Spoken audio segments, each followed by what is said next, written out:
Hello students, welcome back once again. My name is Abhishek Sahu. In this video we gonna learn classification of elements. ये video इतनी ज्यादा जबरदस्त होने वाली है कि आपको पूरी खुशबू पूरा फील आएगा और ये मेरी आपसे गारंटी है, मेरा विश्वास है, मेरा वादा है। इस वीडियो को रिकॉर्ड कर लो, डाउनलोड कर लो। जब आप इस वीडियो को छोड़ करके जाओगे ना तो आपको पूरी खुशबू आ जाएगी क्लासिफिकेशन ऑफ एलिमेंट्स की, पूरी खुशबू। आज हम पढ़ने वाले हैं Dobereiner triads, Newland octave law and Mendeleev periodic table तक, ठीक है ना। उसके बाद नेक्स्ट वीडियोस आपको मिलेंगी मॉडर्न पीरियोडिक टेबल तक, ठीक है ना। तो बस आपसे एक छोटी सी रिक्वेस्ट है कि अगर आप पूरी खुशबू लेना चाहते हैं, अगर आप पूरा फील लेना चाहते हैं तो उस वीडियो को आपको पूरा देखना पड़ेगा। ये वीडियो को कंप्लीट देखने के बाद आपसे एज ए यूट्यूबर नहीं कहता हूं मैं। क्यों बोलता हूं? क्योंकि आप जो है अगर कंप्लीट एनर्जी को लेना चाहते हैं तो कंप्लीट एनर्जी का ट्रांसफर होने दें, है ना। अगर मेरी एनर्जी आप तक पूरी पहुंचेगी तो आपको कंप्लीट समझ में आएगा। अगर आधा छोड़ के जाओगे तो बड़ा पछताओगे। ना जाओगे ना, मुझे छोड़ के नहीं जाओगे ना। चलिए भाई, बात करते हैं आपसे पीरियोडिक टेबल की, है ना। बात करते हैं क्लासिफिकेशन ऑफ एलिमेंट्स की। बात करें भाई क्लासिफिकेशन ऑफ एलिमेंट्स क्या, तो उसका मतलब है एलिमेंट्स जो आज हम जानते हैं भाई, there are 118 elements known till now. आज तक हमें 118 एलिमेंट्स के बारे में पता है। अब उन सभी एलिमेंट्स को सही तरीके से अरेंज करना, एक जैसे एलिमेंट्स की को जो है एक टाइप में मतलब एक जगह अरेंज करना, दूसरे जैसे को दूसरे जगह अरेंज करना, तीसरे अलग अलग टाइप के एलिमेंट्स को अलग अलग उनकी प्रॉपर्टीज के हिसाब से अरेंज करना is called classification of elements, ठीक है। लेकिन अगर हम बात करें कि आज हमें जो है 118 एलिमेंट्स पता है और जो है जिस टेबल में वो हैं उसको मॉडर्न पीरियोडिक टेबल कहते हैं। लेकिन ये जो 118 एलिमेंट है ये हमें आज से 100 साल या 200 साल पहले नहीं पता थे, ठीक है ना। तो सबसे पहला जो एफर्ट, मीनिंगफुल एफर्ट जिसने किया एलिमेंट्स को क्लासिफाई करने का, वो किया डोबरिनियर ने, ठीक है ना। अच्छा, अगर मैं आपको बताऊं कि भाई एलिमेंट्स क्या होते हैं तो क्या बोलोगे? सर एलिमेंट का मतलब यह है कि जो है हाइड्रोजन है, सोडियम है। हाँ बिल्कुल सही है, हाइड्रोजन, हीलियम, लिथियम, ये सारे के सारे जो है एलिमेंट तो हैं। लेकिन अगर हम आपसे कह दें कि एलिमेंट का मतलब क्या, क्या बोलोगे? क्या बोलोगे आप? बोलना कि भाई एलिमेंट का मतलब है elements are that pure form of a substance that cannot be further broken down by any chemical reaction, है ना। वो प्योर फॉर्म है किसी भी सब्सटेंस का जिसको हम फर्दर ब्रेक डाउन नहीं कर सकते किसी केमिकल रिएक्शन के द्वारा। फॉर एग्जांपल हमने कहा कि भाई हाइड्रोजन, अगर मेरे पास H2O है, ये कंपाउंड है, एलिमेंट नहीं है, तो मैं इसको ये इसको और ब्रेक डाउन कर सकता हूं, केमिकल रिएक्शन कराऊंगा, हाइड्रोजन अलग हो जाएगा, ऑक्सीजन अलग हो जाएगा, ठीक है। मेरे पास भाई CO2 है, केमिकल रिएक्शन कराऊंगा, कार्बन अलग हो जाएगा, ऑक्सीजन अलग हो जाएगा, NaCl है, Na अलग हो जाएगा, Cl अलग हो जाएगा। लेकिन अगर मेरे पास सिंपल केवल और केवल हाइड्रोजन है तो मैं इसको केमिकल रिएक्शन से जो है और ज्यादा इसको ब्रेक डाउन नहीं कर सकता, नहीं कर सकता ना, अलग तो नहीं कर सकता ना ऐसे किसी चीज से। अगर मेरे पास केवल सोडियम है तो अब मैं सोडियम को सोडियम से कैसे अलग करूंगा? नहीं कर पाऊंगा। तो ये एलिमेंट क्या, pure form of a substance that can not be further broken down by any chemical reaction, ठीक है ना। हम इसको और ज्यादा नहीं तोड़ सकते। क्लोरीन को क्लोरीन से कैसे अलग करोगे भाई? तो हम उसको क्या बोलते हैं? एलिमेंट। हमारे पास कितने एलिमेंट आज के समय पे नोन है? बोला 118। कौन कौन से एलिमेंट होते हैं भाई? Hydrogen, helium, lithium, beryllium, boron, carbon, ये सारे के सारे एलिमेंट ही हैं, ठीक है ना। तो ये बात आपको समझ में आई। तो एलिमेंट्स को जब क्लासिफाई किया गया तो बहुत सारे लोगों ने एफर्ट किया, लेकिन पहला मीनिंगफुल जो है क्लासिफिकेशन किया डोबरिनियर ने। तो डोबरिनियर ऐसे पहले व्यक्ति थे जिन्होंने एलिमेंट्स को क्लासिफाई करने के लिए अपना एक मीनिंगफुल कंट्रीब्यूशन किया, ठीक है ना। देखो, जब डोबरिनियर ने 1817 में एलिमेंट्स को क्लासिफाई करने की कोशिश की तो उस समय अप्रॉक्स 30+ एलिमेंट्स के बारे में पता था। लेकिन डोबरिनियर ने केवल 9 एलिमेंट्स को ही सही तरीके से अरेंज कर पाया, 9 एलिमेंट्स को ही सही तरीके से अरेंज कर पाया। डोबरिनियर चाहते थे, या फिर अरेंजमेंट का या क्लासिफिकेशन का मोटिव यह है कि एक जैसे टाइप के एलिमेंट को एक साथ रखा जाए, अलग अलग टाइप के एलिमेंट्स को अलग अलग रखा जाए, सारी चीजें मिक्सअप या मैसअप ना हो, ये क्लासिफिकेशन की जरूरत है। तो डोबरिनियर ने क्या किया कि उस समय जितने भी एलिमेंट्स नोन थे उनके जो है ट्रायड बनाए। क्या बनाए? ट्रायड का मतलब है 3 एलिमेंट्स के पेयर। तो उन्होंने, और ये पेयर की कुछ खासियत थी, क्या बोला कि क्लासिफिकेशन का मतलब है कि एक जैसे एलिमेंट्स एक साथ आने चाहिए। तो इन पेयर्स की क्या खासियत थी कि भाई इन्होंने क्या किया, ट्रायड बनाए। पहले ट्रायड में किसको रखा, लिथियम सोडियम पोटेशियम, दूसरे ट्रायड में रखा क्लोरीन ब्रोमीन आयोडीन, तीसरे ट्रायड में रखा कैल्शियम स्ट्रोंशियम एंड आपका barium, calcium strontium and barium. ठीक है। नाउ अब इन्होंने जो है देखो क्लासिफिकेशन किस चीज को देख के किया जाता है भाई, इन्होंने 3 पेयर बनाए, किस चीज को देख करके बनाए, है ना, कुछ तो देखा होगा कि भाई ये काला है, गोरा है, ब्लू कलर का है, रेड कलर का है ना। तो इन्होंने क्या देखा, इन्होंने देखा एटॉमिक मास। क्या देखा, एटॉमिक मास।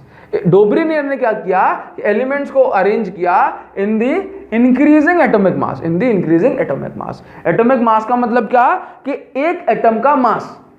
अब एटम के मास को मेजर करने के लिए केजी किलोग्राम काफी बड़ी यूनिट होती है, इसलिए जो है हम AMU that means atomic mass unit consider करते हैं। तो अगर हमने कहा कि भाई लिथियम का एटॉमिक मास है 7, तो इसका मतलब क्या हुआ कि लिथियम का एटॉमिक मास है 7 एटॉमिक मास यूनिट। ठीक है ना। तो डोब्रिनियर ने क्या प्रेफरेंस रखी, डोब्रिनियर ने क्या स्टैंडर्ड रखा क्लासिफिकेशन का, तो उन्होंने इंक्रीजिंग एटॉमिक मास में जो है अरेंजमेंट किया। देखो लिथियम सोडियम पोटेशियम, तो पहला वाला 7 23 39 इंक्रीजिंग एटॉमिक मास, क्लोरीन ब्रोमीन आयोडीन 35.5 80 127 ये इसका एटॉमिक मास है, तो इंक्रीजिंग ऑर्डर में चल रहा है। तो आपको पहली बात याद रखनी है कि डोब्रिनियर ने इंक्रीजिंग एटॉमिक मास में जो है क्लासिफिकेशन किया। और उसके बाद इन्होंने जो ट्राइड्स बनाए, इनकी खासियत कुछ इस तरह से थी कि यदि हम फर्स्ट और थर्ड एलिमेंट के एटॉमिक मास का एवरेज निकालें, फर्स्ट का एटॉमिक मास 7, थर्ड का एटॉमिक मास 39, अगर हम इनके एटॉमिक मास का एवरेज निकालें तो जो है बीच वाले दैट मींस मिडिल एलिमेंट के एटॉमिक मास के बराबर या अप्रॉक्स आएगा। बात समझ में आई। तो इन्होंने क्या किया, एटॉमिक मास में कुछ ना कुछ जो है कलाकारी देखने को मिल रही है नेचर में, इस तरह से इन्होंने इनको अरेंज कर दिया। कितनी अच्छी बात है कि इन दोनों को आपने अरेंज किया और बीच वाले का जो है आपको एटॉमिक मास मिल गया। इसी तरह से इन्होंने क्लोरीन का एटॉमिक मास हो 35.5, ब्रोमीन का 80 एंड आयोडीन का 127। इन्होंने इसको अरेंज किया कि भाई इन दोनों का अगर हम एवरेज निकालेंगे तो आपका एवरेज निकल के आता है 81.25 अप्रॉक्स, जो कि 80 के बराबर है। तो अच्छी बात है ये भाई। इसी तरह से जो है इन्होंने कैल्शियम का किया 40 88 137, तो फर्स्ट और थर्ड का एवरेज निकाला तो आपका अराउंड 88.5 आ गया। तो डोब्रिनियर ने क्या किया, डोब्रिनियर ने बढ़िया से तरीके से जो है अरेंजमेंट किया कि करीब 9 एलिमेंट्स को इन्होंने जो है सही तरह से अरेंज कर पाया। ठीक है। तो ये तो अगर आपसे पूछा जाए कि भाई इंपॉर्टेंस क्या, तो इंपॉर्टेंस आप बोल दोगे कि Dobereiner arranged 9 elements in the form of increasing atomic mass in such a way that average of atomic mass of first and third element gives the atomic mass of middle element। ठीक है, ये इसकी importance थी। Importance में आप लिखेंगे कि भाई इन्होंने एटॉमिक मास के बिहेवियर के बारे में बताया। इसके बाद अगर हम बात करें लिमिटेशन की, तो भाई डोब्रिनियर ने जो क्लासिफिकेशन किया उसकी लिमिटेशन क्या है, तो लिमिटेशन में आप लिख सकते हैं कि भाई पहली लिमिटेशन जो है ये केवल कुड अरेंज, केवल कितने एलिमेंट को इन्होंने अरेंज कर पाया, कुड अरेंज ओनली 9 एलिमेंट्स, सभी एलिमेंट्स को इन्होंने अरेंज नहीं कर पाया। अब इसमें भी प्रॉब्लम क्या थी कि जो है जो भी इन्होंने अरेंज किए उनमें भी एग्जैक्ट वैल्यूज निकल के नहीं आ रही थी। भाई इसका 81.25 आंसर आ रहा है, लेकिन जो है ब्रोमीन का एटॉमिक मास कितना है 80, है ना, तो ये थोड़ा बहुत अप्रॉक्स में जा रहा है। इसी तरह से ये भी अप्रॉक्स में जा रहा है। तो डोब्रिनियर ने अटेम्प्ट तो किया, मीनिंगफुल अटेम्प्ट था, क्योंकि ये सबसे पहले इन्होंने ही तो कुछ ना कुछ क्लू दे पाया। इसके बाद जो है अरेंजमेंट या फिर कहा जाए क्लासिफिकेशन जो मटेरियल किया वो न्यूलैंड ने किया। अब न्यूलैंड ये कहानी को समझते हैं और इस कहानी को बोर्ड से हटाते हैं। तो आई होप आपको ये बात समझ में आई होगी। अब न्यूलैंड पहुंचते, ठीक है, हटा दे इसको, स्क्रीनशॉट ले लो। तो स्टूडेंट्स, डोब्रिनियर ट्रायड के बाद एलिमेंट्स को अरेंज करने में, क्लासिफिकेशन ऑफ एलिमेंट में जो बड़ा नाम सामने आता है वो है न्यूलैंड का। न्यूलैंड एक इंग्लिश साइंटिस्ट थे, म्यूजिक लवर थे, संगीत से बड़ा प्यार था। जिससे प्यार होता है उसका वो प्यार कहीं ना कहीं दिखाई दे जाता है ना। तो इसी तरह से जो न्यूलैंड थे वो म्यूजिक लवर थे, तो उन्होंने अपने काम में उन्होंने एलिमेंट्स को अरेंज करने में म्यूजिक का सहारा लिया। जैसे म्यूजिक में हर जो 8वां नोट होता है वो रेपिटेशन होता है पहले नोट का। जैसे सा रे गा मा पा धा नी सा, सा रे गा मा पा धा नी, 7 स्वर हो रहे हैं। इसके बाद आप आगे बढ़ोगे, 8वां जब आप स्वर निकालोगे तो वापस से सा आएगा, है ना। सा रे गा मा पा धा नी और वापस से सा। इसी तरह से इंग्लिश में अगर हम बोलते हैं तो डो रे मी फा सा लो टी, वापस से डो। ठीक है, तो देखो उन्होंने किस तरह से अरेंजमेंट किया, उन्होंने एलिमेंट्स का अरेंजमेंट किया कुछ इस तरह से कि भाई हाइड्रोजन की जो प्रॉपर्टी है ये देखो, hydrogen, lithium, beryllium, boron, carbon, nitrogen, oxygen और आया फ्लोरीन, है ना। तो फ्लोरीन की और हाइड्रोजन की, ये 8वां एलिमेंट है ना, तो फ्लोरीन की और हाइड्रोजन की प्रॉपर्टी मैच करेगी। लिथियम देखो यहां से देखना, अगर ये पहला है 1 2 3 4 5 6 7 8, तो ये 8वां एलिमेंट है, that means Newland octave, oct का मतलब 8, तो ये जो 8वां एलिमेंट है, हर 8वें एलिमेंट की प्रॉपर्टी मैच करेगी। बेरिलियम की प्रॉपर्टी मैग्नीशियम से, बोरॉन की एल्यूमिनियम से, कार्बन की सिलिकॉन से, तो ये जो प्रॉपर्टीज का मैच करना है हर 8वें इंटरवल में हो रहा है, that is why this law is called Newland octave law. Newland ने कहा कि भाई हर 8वां एलिमेंट की जो प्रॉपर्टी होगी वो मैच करेगी, वो सेम होगी, that is called Newland octave law. ठीक है, न्यूलैंड ने जो है 56 एलिमेंट्स को अरेंज किया। कितना? 56 एलिमेंट्स को। उस समय तक 56 एलिमेंट्स नोन थे, इनके बारे में पता था, इनके बारे में 56 के अलावा जो है हम और एलिमेंट्स नहीं जानते थे। लेकिन न्यूलैंड के उसमें जो है प्रॉब्लम्स क्या हुई और जो है इसने क्या चीज सही से बता पाया। तो भाई ये जो इसका ऑक्टेव लॉ है ना कि हर 8वां एलिमेंट की जो प्रॉपर्टी होगी वो रिपीट होगी, ये चीज जो है केवल कैल्शियम तक ठीक हुई। इसके बाद जो है कैल्शियम से जब हम आगे बढ़ते हैं तो ये जो ऑक्टेव लॉ वाली प्रॉपर्टी है ये फिर जो है काम नहीं करती। हर 8वां एलिमेंट फिर जो है हर 8वें एलिमेंट की प्रॉपर्टी फिर मैच नहीं करती। बात समझ में आई? तो ये थी न्यूलैंड लॉ की कुछ कहानी। लेकिन न्यूलैंड लॉ में हमें एक चीज हमेशा याद रखनी है कि न्यूलैंड ने जो अपना अरेंजमेंट किया वो इंक्रीजिंग एटॉमिक मास के पैटर्न पे किया। इंक्रीजिंग एटॉमिक मास मतलब पहला वाला ये जो है हाइड्रोजन, ये हाइड्रोजन का मास, फिर इससे बड़ा है लिथियम का मास, फिर उससे ज्यादा है बेरिलियम का, फिर उससे ज्यादा है बोरॉन का मास। तो इंक्रीजिंग एटॉमिक मास में इन्होंने अरेंजमेंट किया, ये बात आपको याद रखनी है।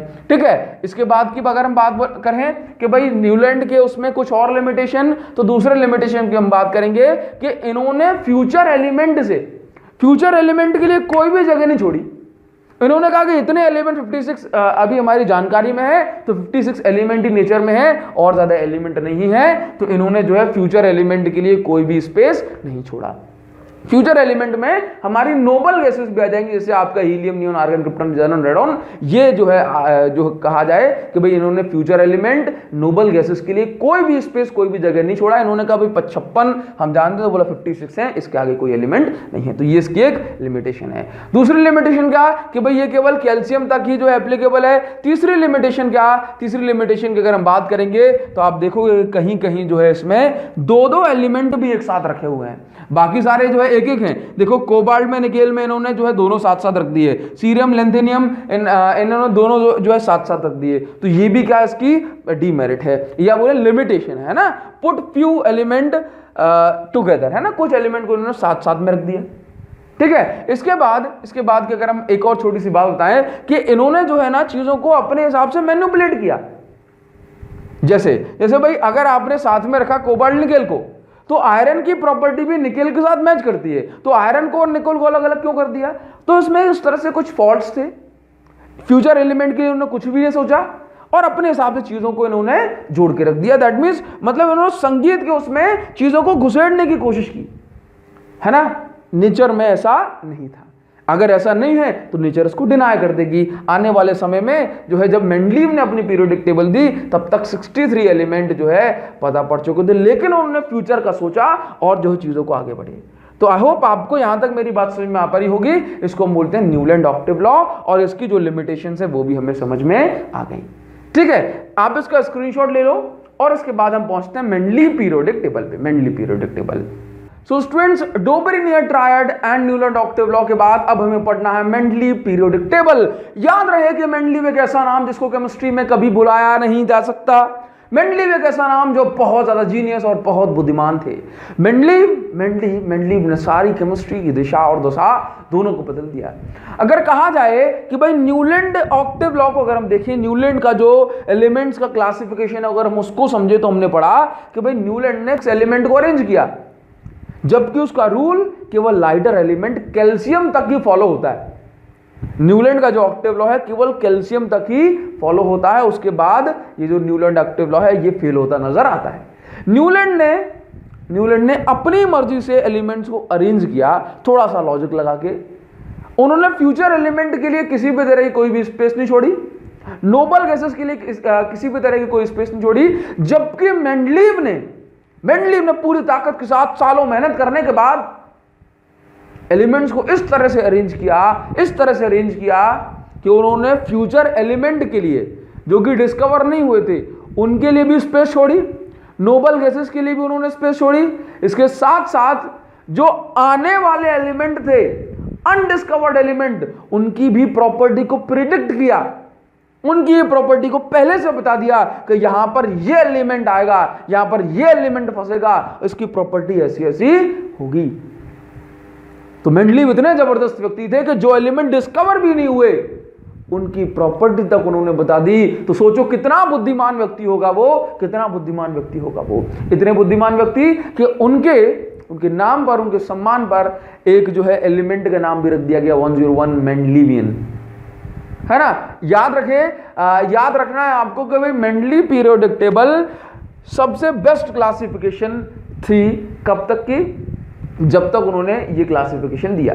मेंडलीव के समय जो है केवल 63 एलिमेंट्स के बारे में ही जानकारी थी, केवल 63 एलिमेंट ही जो है डिस्कवर हुए थे। तो मेंडलीव ने 63 एलिमेंट को अरेंज किया। अरेंजमेंट हुआ इंक्रीजिंग एटॉमिक मास के बेसिस पर। किस बेसिस पर हुआ? इंक्रीजिंग एटॉमिक मास के बेसिस पर। लेकिन इस बार उनके अरेंजमेंट का जो जरिया था, जो बेसिक थी, जो जड़ थी, वो थी फिजिकल एंड केमिकल प्रॉपर्टीज। क्या थी? उन्होंने फिजिकल एंड केमिकल प्रॉपर्टीज के बेसिस पर केमिकल को अरेंज किया और बहुत शानदार तरीके से अरेंज किया। जब भी हम बात करते हैं फिजिकल प्रॉपर्टीज की तो याद रखना हम बात करते हैं उसके मास की, हम बात करते हैं डेंसिटी की, हम बात करते हैं मेल्टिंग पॉइंट की, हम बात करते हैं बॉइलिंग पॉइंट की। लेकिन जब हम बात करते हैं केमिकल प्रॉपर्टीज की, chemical properties of A element से हम क्या समझते हैं? याद रखना, केमिकल प्रॉपर्टी का मतलब है कि कोई भी एलिमेंट दूसरे एलिमेंट से किस तरह से रिएक्ट करता है, कोई भी एलिमेंट दूसरे एलिमेंट से किस तरह से रिएक्ट करता है, that is called its chemical property. For example हम बात करें कि भाई हाइड्रोजन ऑक्सीजन के साथ कैसे रिएक्ट करता है, तो हमने कहा कि भाई ये H2O बनाता है। क्या बनाता है? H2O। हमने कहा भाई कि जैसे मान लो कि Na सोडियम हाइड्रोजन के साथ कैसे रिएक्ट करेगा, तो आपने कहा कि भाई NaH बनाता है, ठीक है ना। तो इन्होंने क्या किया कि भाई केमिकल प्रॉपर्टी का मतलब क्या कि भाई कोई भी एलिमेंट किस तरह से रिएक्ट करता है, किस तरह से इंटरेक्ट करता है दूसरे एलिमेंट के साथ। तो फिर उन्होंने देखा कि भाई कौन से एलिमेंट सबसे ज्यादा रिएक्टिव है, तो कहा कि ऑक्सीजन, हाइड्रोजन, इनके कंपाउंड बहुत ज्यादा पाए जाते हैं, ये जल्दी से रिएक्ट कर जाते हैं किसी के साथ भी, है ना। तो उन्होंने ऑक्सीजन और हाइड्रोजन, दैट मींस ऑक्साइड और हाइड्राइड्स को स्टडी किया। किसको? ऑक्साइड और हाइड्राइड को। इन्होंने क्या किया कि भाई वो सभी एलिमेंट जो ऑक्सीजन के साथ और हाइड्रोजन के साथ एक तरह से एक्ट करते हैं, एक तरह से रिएक्ट करते हैं, उन सबको एक कॉलम में रख दिया, जैसे अगर हम बात करें कि जो है आपका हाइड्रोजन ऑक्सीजन के साथ कैसे एक्ट करता है, कैसे रिएक्ट करेगा? बोला ये हाइड्रोजन और ऑक्सीजन जब मिलेंगे तो ये आपको H2O बनाएगा। दैट मींस इसके ऑक्साइड का फॉर्मूला क्या होगा? H2O। इसी तरह से Li2O, Na2O, है ना, K2O, है ना, Rb2O। जब ये ऑक्सीजन के साथ रिएक्ट करेगी तो ये फॉर्मूला होगा, है ना, H2O, Na2O। तो इन्होंने क्या किया कि भाई ऑक्साइड है तो O तो रखा, लेकिन ये जो H2 है, ये जो Na2 है, इनको जो है केवल क्या लिख दिया? R2, है ना। तो किसी भी एलिमेंट के लिए हमने क्या वर्ड यूज किया, क्या अल्फाबेट यूज किया? R, ठीक है। नाउ अब देखो जैसे अगर बात करें मैग्नीशियम, तो मैग्नीशियम ऑक्साइड के साथ कैसे रिएक्ट करती है, बोला MgO, मैग्नीशियम ऑक्साइड का फॉर्मूला MgO, कैल्शियम ऑक्साइड का फॉर्मूला ये आपका जो है CaO है ना। तो इसी तरह से देखा कि भाई ये जो वो सभी एलिमेंट जो ऑक्सीजन के साथ एक जैसे तरीके से एक्ट करेंगे उनको यहां पे लिख दिया।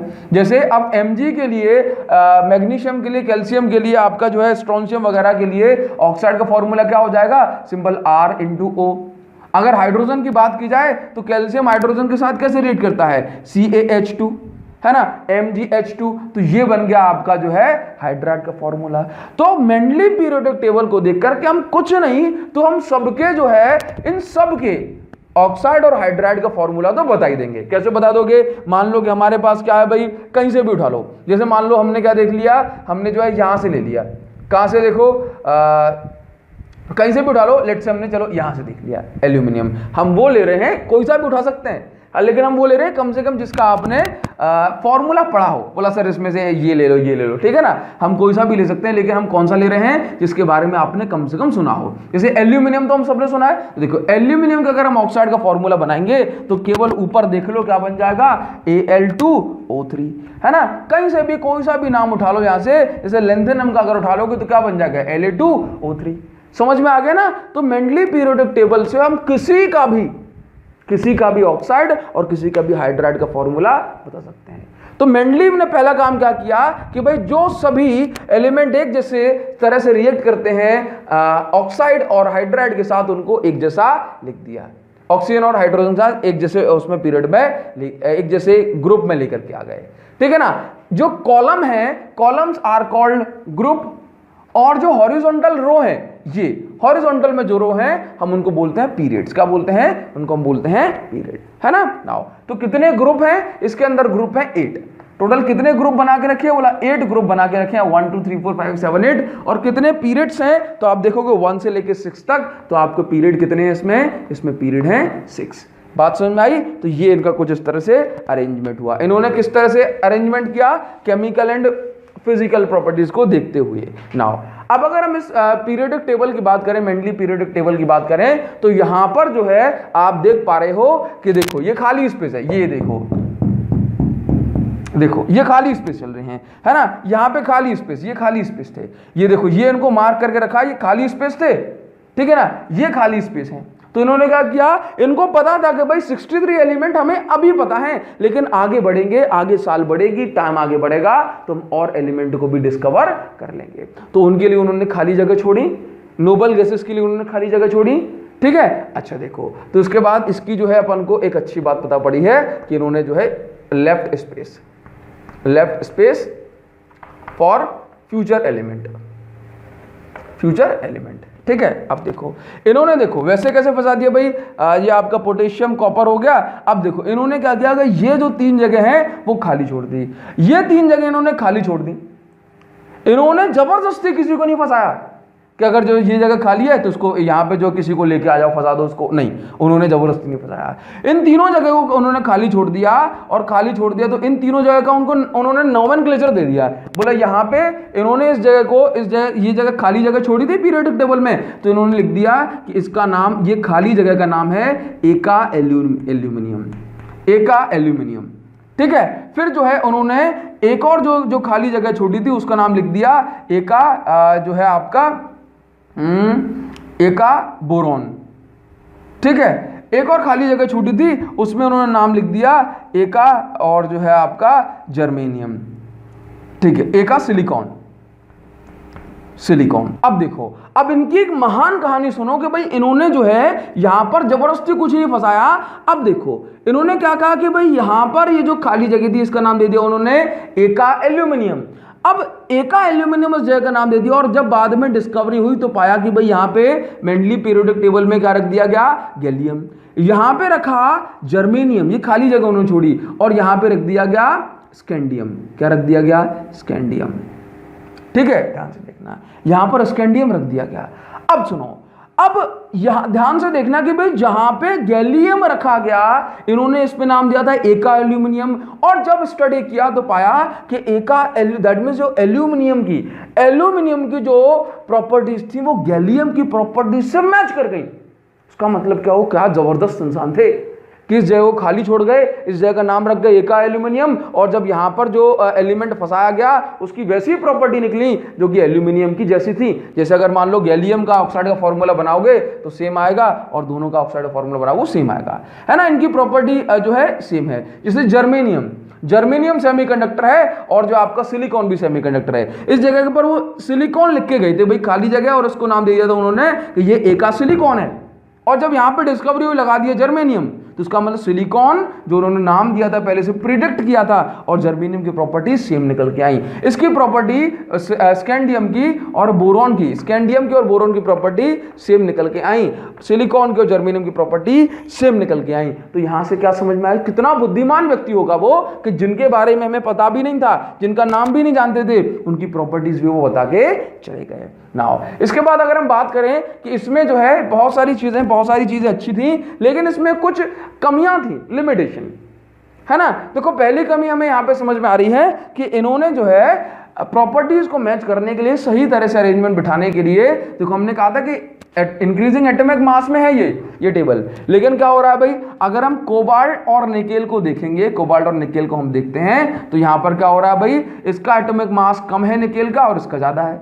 तो निकेल को पहले आना चाहिए था, कोबाल्ट को बाद में आना चाहिए था, लेकिन क्या हो रहा है कि भाई ये जो है इन दोनों की जो प्लेस में डिफरेंस है ना। तो यहां पर कहीं कहीं पर प्लेसिंग में डिफरेंस है ना, प्लेसिंग यहां पर एक एरर है। चलिए भाई, तो यहां पर आपको ये बात समझ में आई होगी, है ना, इंपॉर्टेंस आपको समझ में आ गई, फ्यूचर एलिमेंट वगैरह के लिए जगह छोड़ी। अगर हम बात करें लिमिटेशंस की बात करेंगे, तो लिमिटेशन में आप देखो, तो लिमिटेशन में पहली लिमिटेशन तो आप लिख सकते हो कि place of cobalt and nickel, है ना, place of cobalt and nickel was not right according to atomic mass, according to increasing atomic mass. तो आपको ये पूरी बात लिखनी है, place of cobalt and nickel was not right according to increasing atomic mass. दूसरी प्रॉपर्टी की अगर हम बात करेंगे तो यहां पर आप लिखेंगे पोजीशन ऑफ हाइड्रोजन। यहां पर पोजीशन ऑफ हाइड्रोजन को लेकर के बड़ी समस्या थी मेंडली पीरियोडिक टेबल में। क्या पोजीशन ऑफ हाइड्रोजन, बताते हैं कैसे। अगर हम हाइड्रोजन की पोजीशन के बारे में बात करें तो देखो, हाइड्रोजन को एल्कली मेटल के साथ रखा गया। किसके साथ रखा गया है, एल्कली मेटल के साथ, है ना। जबकि हाइड्रोजन की जो प्रॉपर्टी है, हाइड्रोजन को एल्कली मेटल के साथ रखा गया है, जबकि हाइड्रोजन की जो प्रॉपर्टी है वो हेलोजन के जैसी भी है ना, मतलब ये कोवेलेंट बॉन्ड बना सकते हैं। बात समझ में आती है। तो जो पोजीशन ऑफ हाइड्रोजन है ये सही नहीं है, मतलब इसमें जो है प्रॉब्लम है, एल्कली मेटल के साथ रखा गया है, जबकि ये जो है हेलोजन वाली प्रॉपर्टी भी शो करते हैं। हेलोजन दैट मींस क्लोरीन और जो है ब्रोमीन, फ्लोरीन, इनके जैसे बॉन्ड बना सकते हैं, ठीक है ना। अगर हम बात करें आपसे, नेक्स्ट जो बात है वो है आइसोटोप को लेकर के, है ना। आइसोटोप क्या होता है, बोला नहीं समझ पाता सर। देखो आइसोटोप क्या है, इस नेचर में एक एलिमेंट जो है वो एक से ज्यादा फॉर्म में एग्जिस्ट करता है। जैसे अगर हम आपसे बात करें कि भाई हाइड्रोजन की बात करते हैं, किसकी, हाइड्रोजन की, तो भाई हाइड्रोजन जो है ना, हमें इस टेबल में तो दिख रहा है कि भाई एक हाइड्रोजन है, लेकिन प्रकृति में हाइड्रोजन जो है 3 फॉर्म में एग्जिस्ट करता है। जैसे एक हाइड्रोजन वो होता है जिसके पास, जैसे आपने पढ़ा ना 1H1, 1H2, 1H3, ठीक है ना। इसका मतलब क्या, हाइड्रोजन इस नेचर में ऐसा है कि जिसके पास एक प्रोटॉन एक इलेक्ट्रॉन। एक हाइड्रोजन का रूप ऐसा भी है जिसके पास 2 प्रोटॉन 1 इलेक्ट्रॉन, और एक हाइड्रोजन का रूप ऐसा भी है जिसके पास 3 प्रोटॉन 1 इलेक्ट्रॉन, है ना। इसको हम प्रोटियम, ड्यूटेरियम, ट्रिटियम कहते हैं, है ना।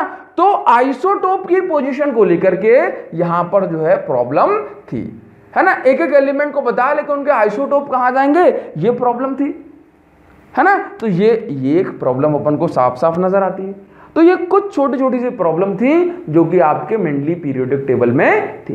आई होप आपको ये सारी बात समझ में आई होगी, आपको ये मेंडली पीरियोडिक टेबल समझ में आई होगी। और अगर आप मुझे कमेंट करके बताएंगे, मुझे दिल से बहुत ज़्यादा खुशी होगी कि कम से कम कुछ आपको समझ आया, इसमें मेरा भी कुछ कंट्रीब्यूशन हो पाया। Thank you so much guys, thanks a lot. Channel को सब्सक्राइब कर लेना अगर आप इस चैनल पर पहली बार आए हैं। आपको बहुत सारी इस तरह की वीडियोस मिलने वाली हैं जो आपके यूजफुल होंगी आपके लिए, और आपके लिए बहुत ज़्यादा आपकी हेल्पफुल होंगी। अगर आप क्लास 10th में हैं, आप चाहते हैं कि हमारी चैनल की ग्रोथ में आपकी भी थोड़ी सी सपोर्ट हो पाए, तो इस चैनल को अभी सब्सक्राइब करने के साथ साथ लिंक को कॉपी करना और जो है फ्रेंड्स को अपने व्हाट्सएप पर इसको जरूर शेयर कर देना। Thank you so much guys, thanks a lot, comment करके जरूर बताना। Thank you guys.